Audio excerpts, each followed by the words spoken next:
una vez más y como todos los años, reivindicando nuestro mes de la memoria, nuestro mes de la democracia, desde la Cámara de Representantes a través de su presidente, el ingeniero Carlos Rovira. El 22 de marzo, hoy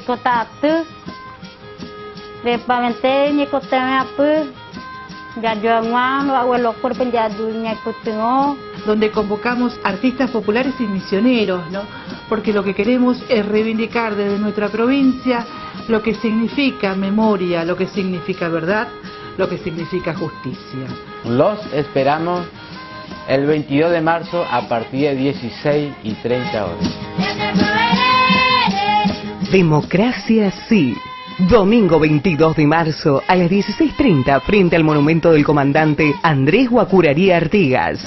Artistas invitados, bandas musicales de nuestras fuerzas de seguridad democráticas, Raza Campera, Evolución Danza y muchas bandas más.